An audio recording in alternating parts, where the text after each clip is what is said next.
حاضر خدمت ہے۔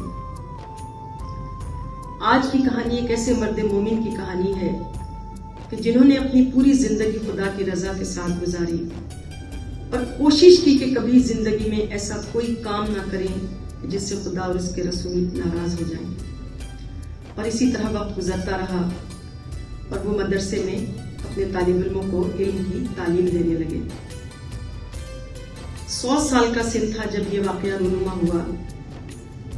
ایک دن وہ اپنے گھر سے نکل رہے تھے کہ اچانک ان کے پڑوس میں ایک 10 سال کا بچہ چھت سے کھیلتے ہوئے گرا اور اس کی ڈیتھ ہو گئی۔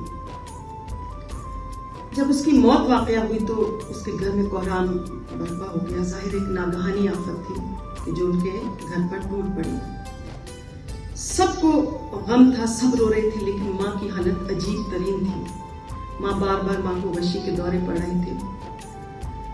اس بچے کو نہلایا گیا، اسے کفن پہنایا گیا، اور جس وقت اس بچے کا جنازہ چلنے لگا تو اسی وقت حسن زادہ عاملی ان کا نام تھا، یہ اپنے گھر سے اپنے خداموں کے ساتھ نکلے۔ جس وقت انہوں نے سامنے کا منظر دیکھا تو انہوں نے دیکھا کہ ماں جو ہے وہ بے ہوش ہے اور بچے کا جنازہ جا رہا ہے۔ انہوں نے اپنے خادموں سے کہا کہ اس جنازے کو روک دو۔ جب اس جنازے کو روکا گیا تو حسن زادہ عاملی آگے بڑھے اور انہوں نے اس بچے کے سر پر ہاتھ رکھ کر کہا بسم اللہ الرحمن الرحیم۔ اس آیت کے اندر نہ جانے کیا ایسی تاثیر تھی کہ ایک مرتبہ بچے نے آنکھیں کھول دی اور بچہ زندہ ہو گیا۔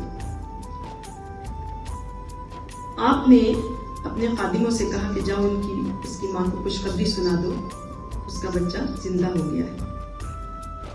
اس کے بعد وہ گھر میں داخل ہوئے اور دروازہ بند کر لیا۔ پورا 1 مہینہ انہوں نے گھر سے قدم باہر نہ نکالا۔ باہر طالب علم پریشان تھے۔ اس وقت یہ واقعہ پورے علاقے میں پھیل چکا تھا۔ آخر 1 مہینے کے بعد مدرسہ کھلا، طالب علم آئے۔ جس وقت آیت اللہ حسن زادہ عاملی آ کر اپنی نشست پہ بیٹھے تو تمام طالب علم جو تھے وہ ان کی طرف متوجہ تھے۔ آپ نے اپنا جھکا ہوا سر اوپر اٹھایا اور کہا کہ مجھے معلوم ہے کہ تم مجھ سے کیا پوچھنا چاہتے ہو۔ تمام طالب علم نے اپنا سر ہلایا تو آپ نے کہا کہ تم یہی پوچھنا چاہتے ہو نا مجھ سے کہ اس دن میں نے اس بچے کو زندہ کیسے کیا۔ کہا کہ دیکھو اس سوال کا بس ایک ہی جواب ہے، اس کے بعد کبھی مجھ سے سوال نہ کرنا۔ کہا کہ دیکھو میں نے ساری زندگی اس رب کو ہاں کہا اور پھر اس رب نے مجھے ہاں کہہ دیا۔ یہ ایک ایسا واقعہ ہے کہ جو ہمیں سبق دیتا ہے، ہمیں درس دیتا ہے کہ واقعی جو خداوند عالم کا ہو جاتا ہے تو پروردگار بھی اس کا ہو جاتا ہے۔ اس واقعے کے اندر تمام ہر بچے کے لیے، ہر جوان کے لیے، سب کے لیے بہت خوبصورت درس ہے۔